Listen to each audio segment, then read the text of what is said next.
surat Yakobus. Kita lihat dalam Yakobus, berjalan dalam Yakobus, verse by verse, ayat-ayat. Kita akan mengerti ayat-ayat. So be patient. Berdiri dulu. Ya, kalau mau sholat jangan ngantuk. You will miss the blessing.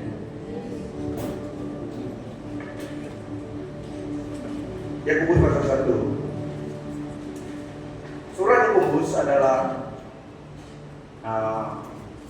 authornya adalah Yakobus atau James. The book of James. The author is James. James adalah adik-beradik kepada Tuhan Yesus, the brother of Jesus Christ. Dan dia adalah satu pemimpin dalam kerajaan di Yerusalem pada masa itu. 7 buku, the 7 books of the New Testament, daripada James kepada Yudas, from James to Jude, yang dikatakan general letters, surat umum, surat general letters, karena diberikan address kepada orang Kristen in general, bukan kepada spesifik gereja. Okay? Jadi kalau surat Korintus kepada sidang Korintus, tapi surat Yakobus kepada Kristen in general, di mana-mana, karena di-address kepada Kristen in general, bukan kepada special church. Yakobus menulis surat ini mengajar orang Kristen the practice of Christianity. Bagaimana seorang Kristen itu hidup sebagai orang Kristen, menjadi practical Kristen, practice the Christian faith. Dia katakan, if we have real faith, we will show it by acting like Christian. Jika kita sungguh ada iman, kita akan menyatakannya dengan hidup sebagai practicalnya sebagai orang Kristen, acting like Christian. So dia memberi practical advice. Yakobus memberi practical advice kepada perkara sepertinya anger, marah, dan quarreling, pergaduhan, showing favoritism, yang memilih ini memilih kasih, pilih kasih. Dia showing favoritism, dia mengajar tentang bagaimana orang Kristen itu controlling the tongue, mengawal lidah, dan boasting, bagaimana mengawal boasting, membanggakan diri, keangkuhan, dan kesabaran dan doa. So dia memberi practical advice sebagai pemimpin dalam gereja Yerusalem. Dia menulis surat ini kepada Kristen in general sampai kepada kita. Dia ajar tentang bagaimana menguasai ego, quarreling, kegaduhan, pilih kasih, mengawal lidah, dan kesabaran dan doa. So ini surat Rasul Yohanes dan Rasul Yakobus yang ditulis pada masa AD 48, yang dikatakan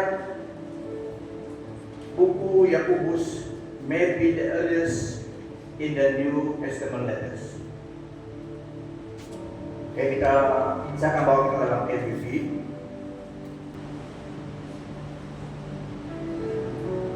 Daripada Yakobus hamba Allah dan Tuhan Yesus Kristus, kepada 12 suku yang tersebar di serata dunia, sambutlah salam daripadaku. Tajuk yang garis besarnya cobaan dan godaan. Saudara-saudaraku, anggaplah sebagai suatu kebahagiaan apabila kamu menghadapi berbagai cobaan, karena kamu tahu bahwa ujian terhadap imanmu menghasilkan ketabahan, dan pastikan bahwa ketabahanmu itu berterusan, sehingga kamu menjadi sempurna tanpa sabaran kekurangan pun. Sekiranya seseorang di antaramu kurang bijaksana, dia haruslah berdoa kepada Allah supaya mengurniakan kebijaksanaan kepadanya, karena Allah memberi dengan murah hati kepada semua orang tanpa memandang kesalahan mereka. Wow. Ya, setia. Akan tetapi apabila dia memohon, dia mesti beriman sepenuhnya. Dia tidak harus ragu-ragu, karena orang yang ragu-ragu itu umpama ombak laut yang terumbang-ambing ditiupangi. Orang seperti itu tidak boleh diharap untuk menerima apa-apa daripada Tuhan. Pendiriannya tidak tetap dan dia sentiasa teragak-agak melakukan sesuatu. Saudara yang hidup dalam keadaan sederhana patut bermegah dengan kedudukannya yang tinggi. Orang yang kaya pula patut bermegah dengan kedudukannya yang rendah, karena dia boleh lenyap laksana bunga rumput. Sewaktu matahari meninggi, sinarnya yang panas menyebabkan rumput itu layu, sehingga bunganya gugur lalu musnah keindahannya. Begitulah hanya dengan orang kaya yang akan lenyap ketika mengurus perniagaannya. Diberkatilah orang yang tabah menghadapi cobaan. Apabila mereka berjaya menangani cobaan itu, mereka akan mendapat mahkota kehidupan yang telah dijanjikan Allah kepada orang yang mengasihinya. Sekiranya seseorang tergoda ketika menghadapi cobaan demikian, tidaklah wajar dia berkata, godaan ini datang daripada Allah. Allah tidak dapat digoda oleh kejahatan, dan Allah tidak menggoda sesiapa. Seseorang tergoda karena terjerat oleh nafsu jahatnya sendiri. Apabila dia menurutkan nafsu jahatnya itu, wujudlah dosa, dan dosa yang matang akan membawa kepada kematian. Saudara-saudara yang kukasihi, janganlah terpedaya. Segala pemberian yang baik dan sempurna diturunkan dari surga oleh Bapa sumber segala cahaya. Ia tidak berubah dan tidak seperti bayangan yang berubah-ubah bentuknya. Dengan kehendaknya Dia mencipta kita melalui firman-Nya yang benar. Dengan demikian kita menjadi yang sulung antara semua makhluknya. Garis besar, pendengar dan pelaku. Ayat 19. Saudara-saudara yang kukasihi, sebagaimana kamu tahu, seseorang haruslah cepat mendengar, lambat bercakap, dan lambat menjadi marah. Lambat menjadi marah, cepat mendengar.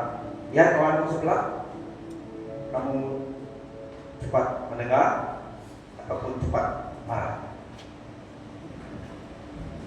Orang yang marah tidak dapat melakukan perbuatan yang benar dan diredai Allah. Oleh itu, kikislah segala tabiat buruk dan kelakuan jahat. Kemudian terimalah firman yang disemaikannya ke dalam hatimu dengan rendah hati, karena firman itu dapat menyelamatkanmu. Namun demikian, jangan tipu dirimu dengan hanya mendengar firman. Lakukanlah firman itu. Seseorang yang mendengar firman tetapi tidak melakukannya adalah ibarat orang yang berdiri di hadapan cermin, meneliti dirinya, kemudian pergi dari situ dan terus lupa akan rupanya. Namun demikian, orang yang meneliti hukum yang sempurna, yaitu hukum yang dapat membebaskan manusia, dan melakukannya, akan diberkati dalam segala tindakannya, karena dia tidak hanya mendengar lalu melupakannya. Jika seseorang menganggap dirinya taat beribadah tetapi tidak mengekang lidahnya, maka ibadatnya sia-sia dan dia menipu diri sendiri. Allah Bapa berfirman bahwa ibadat yang murni dan tulus ialah menolong anak yatim piatu dan badu yang menanggung kesusahan, serta menjaga diri daripada dicemari kejahatan dunia. Menjaga diri daripada dicemari kejahatan dunia. Jangan bodoh, bos-bos. Dan saudara-saudari, yang ke-1 mengajarkan kita tentang bagaimana menghadapi pencobaan dan mendapat hikmat ilahi. Ayat-ayat ini tadi menekankan bahwa pencobaan ialah ujian iman yang menghasilkan ketekunan, dan kita harus meminta hikmat kepada Allah dengan iman dan tanpa keraguan, serta memahami bahwa pencobaan berasal dari keinginan kita sendiri, bukan dari Allah yang tidak mungkin dicobai oleh yang jahat. Ayat 1 Yakobus 1 Yakobus adalah seorang hamba Allah dan Tuhan Yesus Kristus yang mengirim salam kepada orang percaya, umat orang percaya yang tersebar di perantauan General Baptist. Ayat 2 sampai 4, ketika menghadapi berbagai pencobaan, anggaplah itu sebagai kebahagiaan, karena ujian iman yang dihasilkan akan mendatangkan ketekunan yang akan membawa pada kesempurnaan dan keutuhan iman. Pastikan bahwa ketabahanmu itu berterusan sehingga kamu menjadi sempurna tanpa sebarang kekurangan pun. Ayat 5 sampai 6 tentang hikmat.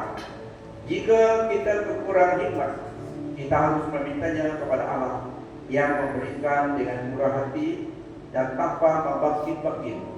Kita harus minta dengan iman. Iman adalah mempercayakan Tuhan dan firman-Nya meskipun kita tidak memahami caranya Tuhan, yang seperti seorang tadi. Namun percaya kepada Tuhan dan firman-Nya. Ini iman, tafsiran iman, definisi iman yang dalam buku ini. Kita harus memintanya dalam iman, tanpa keraguan. Tapi bagian kita adalah minta dengan iman. Tuhan yang menggenapinya. Kita harus memintanya dalam iman tanpa keraguan. Keraguan itu yang menghalang jawaban sampai kepada kita. Karena orang yang bimbang tidak akan menerima apapun dari Allah. So, percaya kepada Tuhan dengan firman-Nya.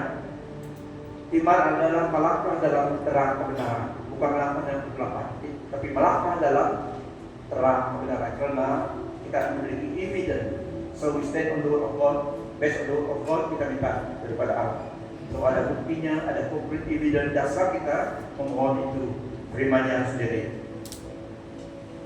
So tak perlu kita bimbang kata firman Tuhan ini, tapi minta berdasarkan firman Tuhan, percaya Tuhan firman-Nya, karena ada buktinya dan firman-Nya, dan sebelum kita minta yang dalam enaknya itu. So jangan bimbang. Karena orang yang bimbang tidak akan menerima apapun daripada Tuhan. Mereka akan memiliki hati yang terbelah dan tidak akan kokoh dalam semua jalan mereka. So jangan bimbang. Orang bimbang begitu, ragu-ragu. Seterusnya ayat dari ayat 9 sampai 11 tentang orang yang rendah hati.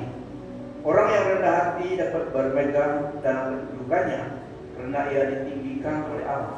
Sementara orang kaya harus bermegang dalam kehinaan karena kekayaan mereka akan berlalu seperti bunga. Maksudnya sini bukan orang kaya itu jahat. Ini adalah comparison hati orang. Humility dalam ayat 4 ayat 10, humble yourself before the Lord and He will lift you up. Jadi hati kita seorang merendahkan di hadapan Allah, Dia yang akan meninggikan kita. Karena Tuhan melihat hati. Jadi bukannya orang kaya itu jahat, kaya tidak. Tetapi ini comparison kepada hati seseorang. 1 Petrus 5 ayat 5 sampai 7. All of you clothe yourself with humility toward one another, because God opposes the proud, but gives grace to the humble. Humble yourself therefore under God's mighty hand, that He may lift you up in due time. Jadi ini tentang rendah hati. Peringatan untuk orang kaya dan tidak kaya. Ya. Ayat ini secara spesifik mengingatkan orang kaya agar tidak terlalu bangga atau sombong karena harta mereka. Ini yang the weakness of the rich, the wealthy. Mereka jaga hati mereka supaya jangan dikendalikan, dikontrol oleh harta benda kekayaan itu. Ini satu godaan kepada orang kaya. Mungkin orang miskin tidak kena satu level godaan ini, tapi orang kaya. Jadi dia yang kontrol kekayaannya, maksudnya hatinya jangan diikat oleh kekayaan itu, tapi dia hatinya kontrol kekayaan itu dan menggunakan kekayaan itu dengan ingat bahwa Tuhanlah segala-galanya. Yang bergantung kepada Tuhan, bukan bermegang kepada kekayaan itu yang akan berlalu seperti bunga rumput kata firman Tuhan. So supaya tidak dipelihara, jangan ada sombong pada kekayaannya. Kekayaan mereka hanya sementara dan akan segera berlalu, sehingga mereka harus bersikap rendah hati ini saat itu. Kalau banding kaya dengan miskin papa, yang mana kamu pilih? Tidak ada yang mau miskin papa kan? Memang ya tidak pun kita mau average. Tapi Tuhan memelihara kita, tidak ada yang miskin papa di dalam kerajaan Allah. Ya, sebagai anak Tuhan, firman Tuhan katakan, the earth is the Lord and the fullness thereof. Segala bumi miliknya Allah, Tuhan kita, dan semua yang ada di dalamnya. So jika kenakan anaknya, seperti dia memelihara keperluan kita juga, kepada segala yang memilikinya. So ayat ini menekankan supaya hati kita, walaupun manapun jumlahnya banyak berkat Tuhan limpahkan dalam hidup kita sebagai orang percaya, kita bermegah kepada Tuhan, bukan karena harta benda yang ada pada kita. But we focus on the blesser, the one who bless us, not the blessing itself. Because the love of money is the root of all evil. Hati kita terus kepada Tuhan. Yang tahu, kita tahu Dia yang semua segala-galanya. So hati kita tidak diperdayakan oleh kekayaan. Kita tidak akan sombong walaupun banyak yang Tuhan limpahkan kepercayaan, kekayaan dalam hidup kita. Kita tahu mengendalikannya. Kita tahu ini adalah milik Tuhan. Kita hanya governance. Kita hanya penjaga milik Tuhan. Karena jika orang kaya hatinya melekat dengan kekayaan itu, dia akan terperangkap dengan ilah worship idolatry kepada kekayaannya, kepada Tuhannya, memberi kepercayaan. So kedua-dua ini menjaga hati kita. Materialism and idolatry. When money becomes the central focus of life, it can replace devotion to God and other virtue. Ini termasuk juga cinta akan yang lain, bukan kekayaan saja. If we adore someone or something more than God, itu menjadi berhala. Ya, termasuknya ada benda, termasuknya berkat yang Tuhan berikan. Kalau kita lebih mengasihi berkat itu ataupun menghormati, appreciate the blessing or others more than God, menjadi berhala. Ya.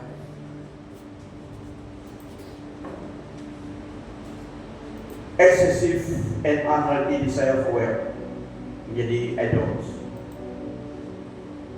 Bukannya money itu adalah, tapi the love of money.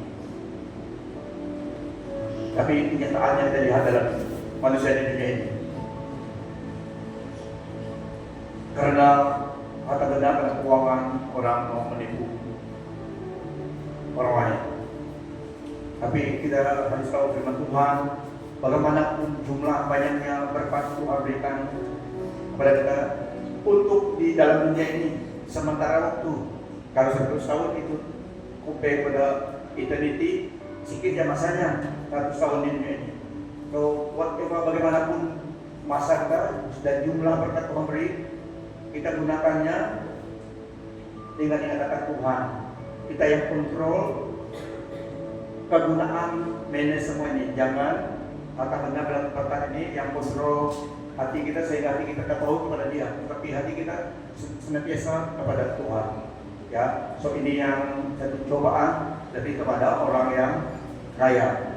Jaga hati mereka. Tapi orang yang tidak terlalu kaya seperti kita pun jaga hati. Ya, kalau sebelah kamu juga kaya, jaga hatimu. Ya. Semuanya adalah sementara. Semuanya adalah sementara. So ini practical advice daripada Rasul Yakobus kepada Kristen in general, sampai kepada kita, dan surat ini kepada semua umat Kristen di seluruh dunia ini. Yakobus 1:16-18. Saudara-saudara yang kukasihi, janganlah terpedaya. Segala pemberian yang baik dan sempurna diturunkan dari surga oleh Bapa, sumber segala cahaya. Dia tidak berubah dan tidak seperti bayangan yang berubah-ubah bentuknya. Dengan kehendaknya, Dia mencipta kita melalui firman-Nya yang benar. Dengan demikian kita menjadi yang sulung antara semua makhluknya. Di dalam kerajaan Tuhan, orang percaya yang dikatakan yang sulung daripada ciptaan Allah. Semua manusia adalah ciptaan Tuhan. Tapi setelah kita dalam Yesus Kristus kita ada born again, ciptaan baru. So kita dalam golongan anak sulung dalam makhluk ciptaan Tuhan. 19:25, jadilah pelaku firman, bukan hanya dengar. Yakobus nasihat, beri advice kepada orang Kristen. Firman Tuhan tidak cukup hanya untuk mendengar mengetahui, harus dilakukan, praktik, dilakukan supaya ada hasilnya. Kayak tidak disimpan gitu, harus ada kita lakukan. Karena firman itulah yang melakukan tugasnya itu materialize untuk kita. So mendengar penting, tapi tidak hanya mendengar saja supaya ada hasilnya. Mendengar dan melakukan apa yang firman Tuhan katakan. Seperti kalau keselamatan, kita tahu bahwa Yesus adalah juru selamat. Tapi kita harus bertobat, menerima Dia menjadi Tuhan dan selamat kita. Begitu juga kesembuhan, kita tahu Tuhan Yesus adalah penyembuh. Kita harus respon dengan iman. Ini yang Tuhan. Saya percaya firman-Mu supaya kalau Allah menyembuh, tindakan kita, respon kita yang key-nya kita menerima dengan Tuhan. Memang percaya tidak percaya, Tuhan Yesus Kristus adalah Allah yang juru selamat, Allah yang menyembuhkan, Allah pencipta alam semesta. Orang tidak percaya, itulah kenyataan, itulah kebenarannya. So untuk benefit us, we must respond in faith, appreciate, appropriate apa yang Tuhan lakukan dalam firman-Nya. Itulah yang menjadi berkat bagi kita. So Yakobus suruh mendengar dan melakukan, ikut firman Tuhan. Ayat 22, oleh itu kikislah segala jahat buruk. Oleh itu kikislah tabiat buruk, segala tabiat buruk dan kelakuan jahat. Kemudian terimalah firman yang disemaikannya ke dalam hatimu dengan rendah hati, karena firman itu dapat menyelamatkan. Firman Tuhan menyelamatkan karena firman itu menuju pointing us to Jesus Christ, the living one. Dengan beriman kepada Dia, ikut perintahnya, menerima sebagai Tuhan Juru Selamat dan diselamatkan. So firman itu the written word pointing us to the living one, Yesus Kristus. Namun demikian, jangan tipu dirimu dengan hanya mendengar firman. Lakukanlah firman itu. So lakukan itu yang activate, itu yang execute dan menyempurnakan sesuatu yang kita ingin dari Tuhan. Seperti keselamatan, kesembuhan, dengan iman kita percaya kita bertindak. Kalau menerima keselamatan seperti dalam firman Tuhan, Roma 10 ayat 9 sampai 10, kita menerima Dia, mengaku Dia sebagai Tuhan dan Selamat kita. Kita respon dengan doa kita, dengan confession kita. So itulah yang kita terima keselamatan dari Tuhan. Tindakan, ya, Dia adalah Allah yang the great I am. Apapun segala-galanya dan ciptaan ini from A to Z, dalam Dia jawabannya ada. Tapi untuk menerima daripada Dia harus ada respon tindakan kita untuk diri kita, for us, bukan untuk orang lain. Ya, sama kebenaran firman itu ditaburkan semua orang, tapi yang membedakannya adalah bagaimana reception orang itu menerima daripada Tuhan. Jadi Rasul Yakobus mau orang percaya mendengar, mengetahui dan bertindak melakukan firman Tuhan. Seseorang yang mendengar firman tetapi tidak melakukannya adalah ibarat orang yang berdiri di depan cermin, meneliti dirinya, kemudian pergi dari situ dan terus lupa akan rupanya. Siapa yang begini pada pagi hari ini melihat cermin berapa lama?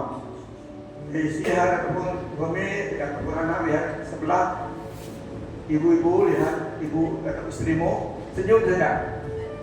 Jadi tahu berapa lama dia pagi ini. Ya, biasa itu.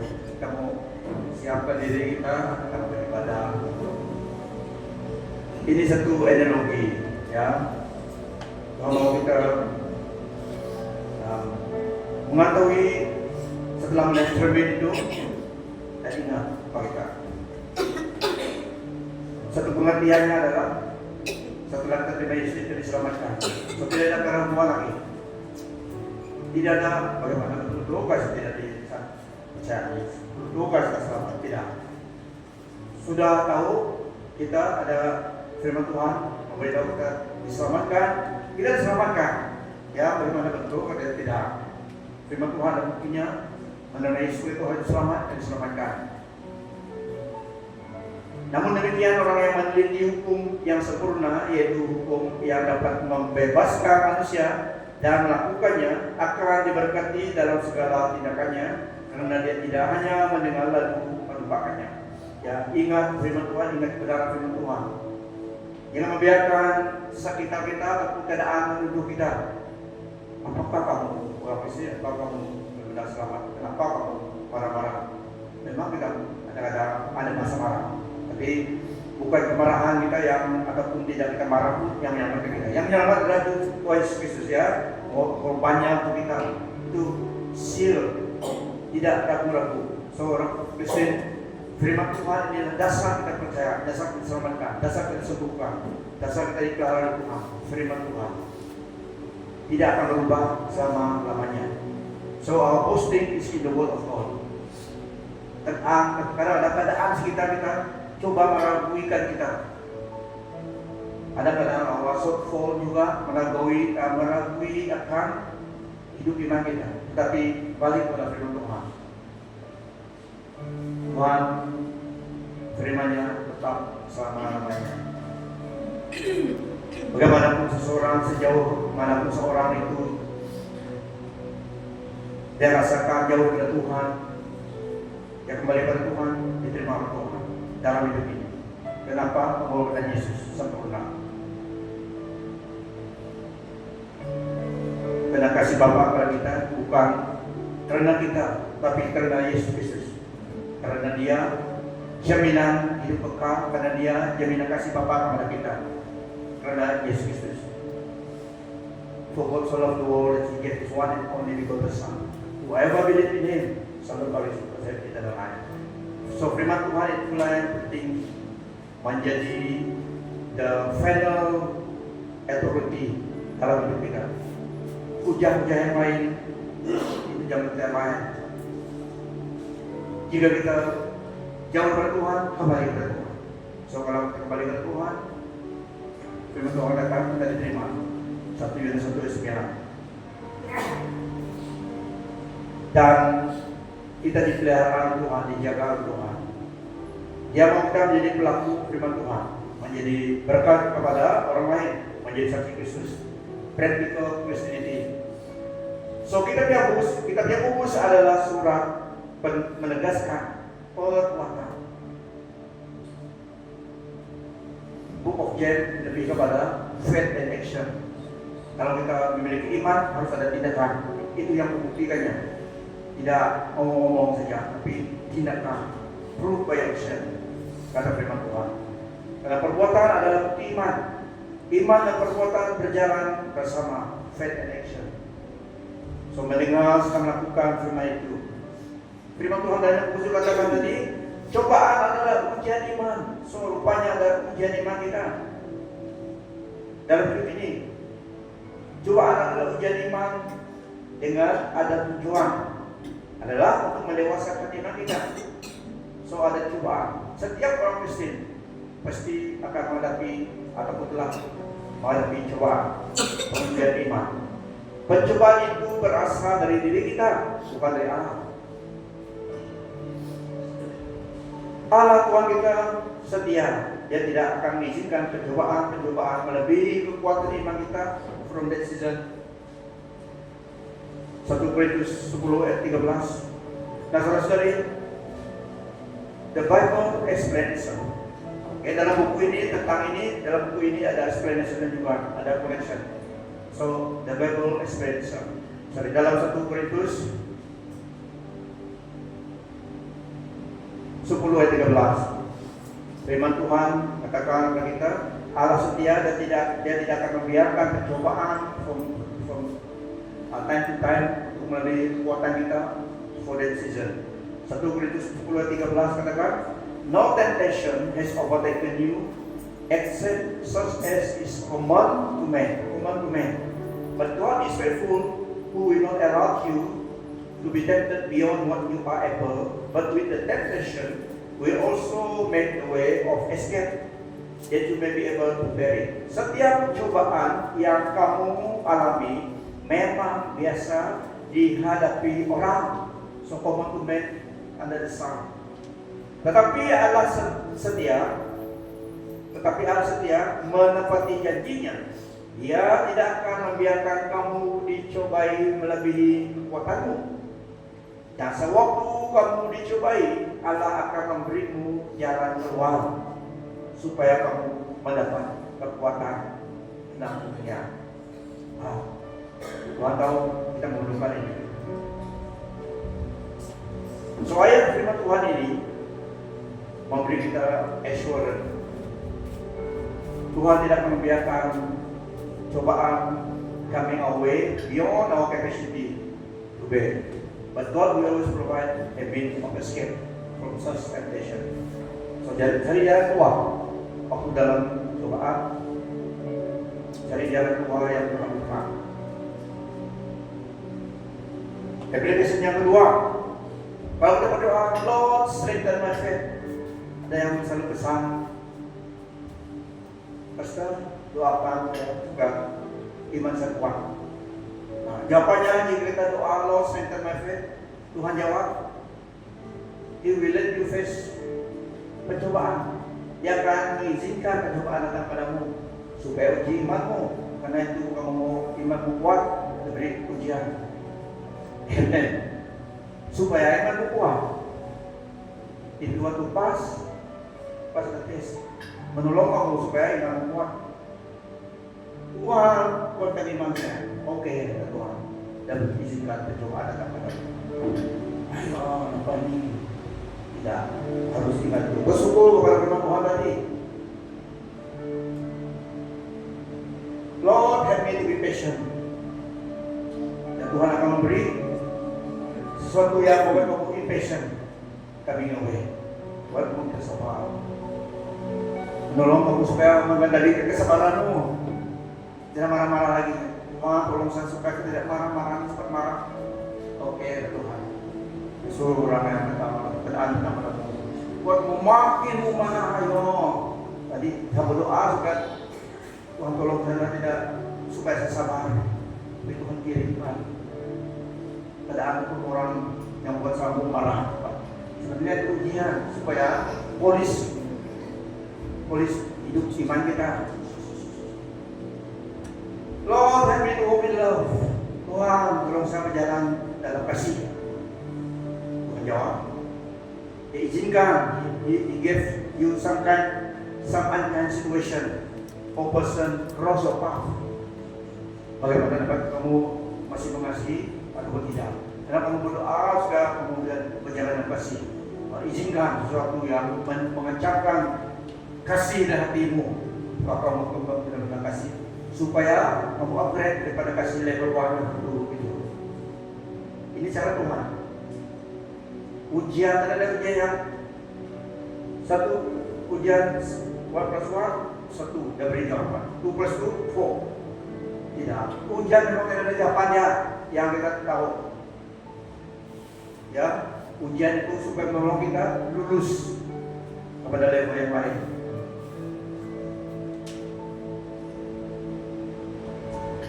Tuhan help me to walk in love, supaya saya lebih mengasihi. Tuhan izinkan sesuatu keadaan ataupun orang ataupun sesuatu Tuhan impress in your heart, help this person. Hidup mati. Saya tidak sama tes ini, tidak itu tahu yang mana tes yang bagus untuk kamu supaya kamu berjalan kasih. Ataupun Tuhan izinkan seorang yang kamu benci selama ini sudah lupa tapi belum settle konflik dengan dia. jumpa komunitas kopi pun di jalanan. Kemudian dia senang, tapi kemudian tadi doa, Tuhan tolong saya dalam mengasihi orang, pun hidup dalam kasih seorang orang percaya. Orang sudah tahu, yo orang ini. Tuhan kamu mengampuni kasih dia, dapat ingat dia dulu suri ayam, kamu mesti ingat. Tuhan mengajar kita supaya tak boleh pasti. Jawabannya kontrari dengan tapi tune dengan permohonan kita. Jika kita berdoa untuk healing, Tuhan menyembuhkan. Tapi ini tadi tentang pencobaan, membawa ketekunan apa tadi? Terus upgrade kesabaran. Harus kita tekun, kata teman-teman. So, surah yang bobos adalah surah yang praktikal. Bagaimana orang Kristen itu hidup di tengah-tengah orang yang tidak kenal Tuhan pada zaman ini juga. Karena surah ini sampai kepada kita. Ya, tapi yang baiknya Tuhan setia. Yang tidak membiarkan testing itu melebihi strength iman kita, promise dan presiden. Yang penting obedient. Relakanlah kita dipolis oleh Tuhan, firman Tuhan ayat kita supaya lebih matang dalam banyak aspek hidup kita. Karena sekarang di dalam hidup kita di dunia ini tidak ada yang graduate dari dalam Tuhan. Semua kita pasti belajar terus sampai kepada eternity baru graduate. We are learning day by day ikut Tuhan. That's why kita harus senantiasa ada masa firman Tuhan, masa dengan Tuhan. Practicality dalam masa kita juga Christian practice supaya menolong kita. Sepertinya datang ibadah, fellowship, itu menolong kita supaya senantiasa membuat pompa dengan pergerakan ini. Kita perlu rohani kita terus on fire dan disegarkan. Dan satu caranya adalah fellowship. Persekutuan dengan saudara-saudara yang seiman. Tidak ada orang Kristen yang dapat hidup lama kalau dia isolate. Sepertinya kayu api firewood.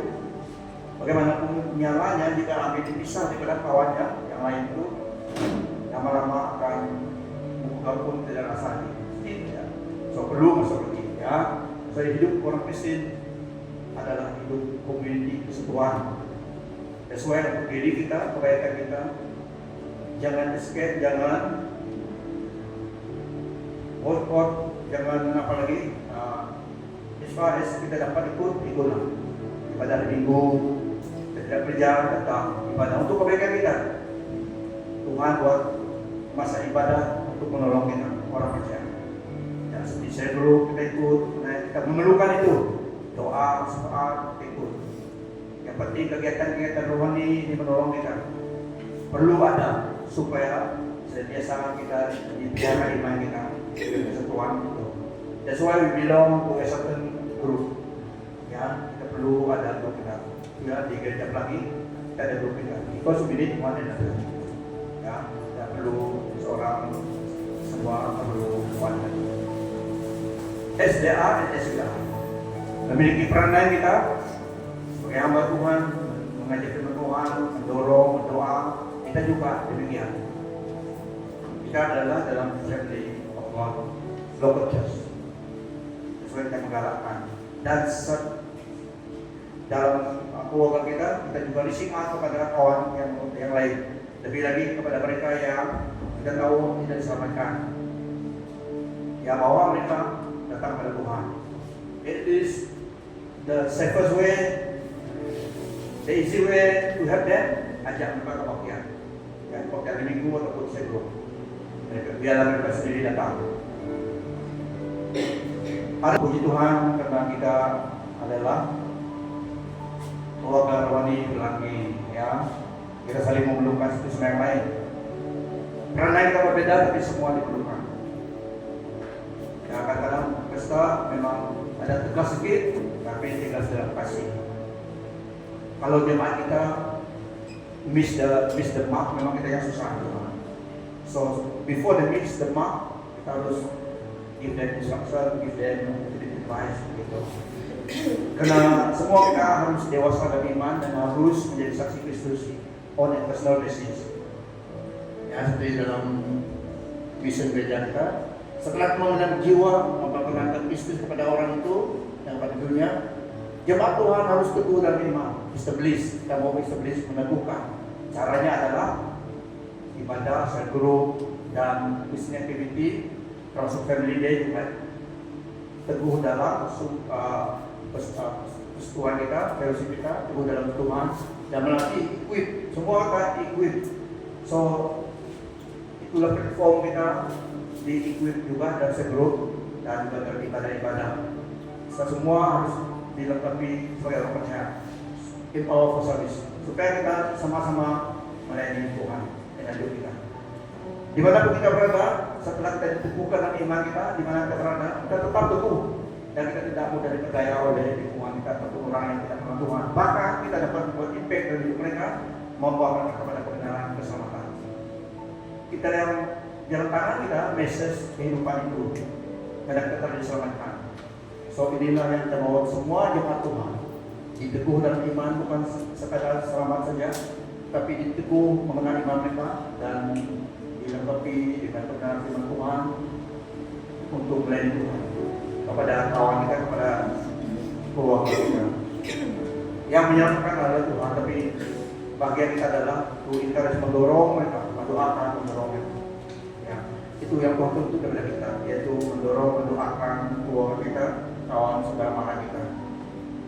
Karena kita tidak dapat persuade, kita tidak dapat mengubahkan hati orang, tapi dengan doa kita minta Tuhan tolong mereka.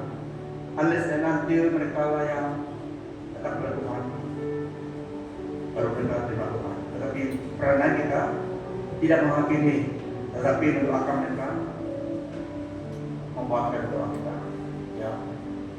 Karena kita adalah agent of blessing, agent of salvation, agent of restoration. Amen. Aloha. Aloha artinya itu mukhaim. Aloha adalah branding again. Aloha. Oh, bagus aloha. Beri kemuliaan bagi Tuhan.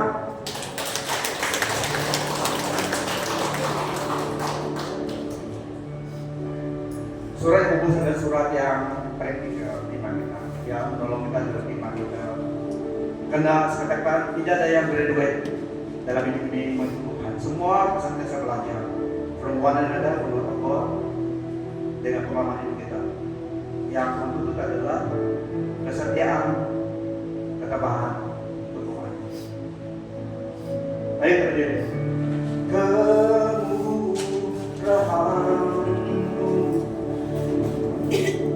Lebih dari hidup, kemurahan-Mu lebih dari hidup, bahwa di dalam-Mu memuji Engkau.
kebaikan Tuhan,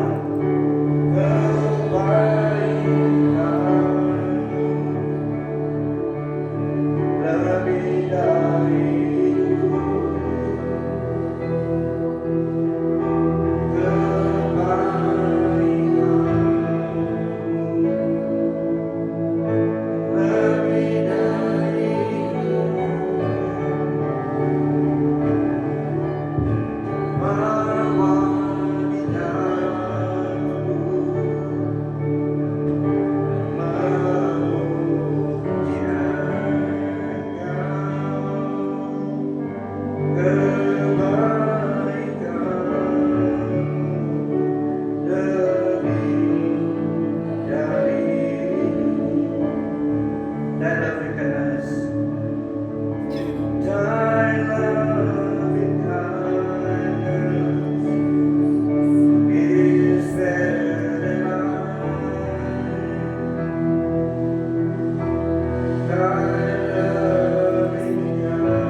bagimulah kemuliaan kebesaran karena dari Tuhan selama-lamanya. Biarlah firman Tuhan memberkati jemaat Tuhan secara pribadi,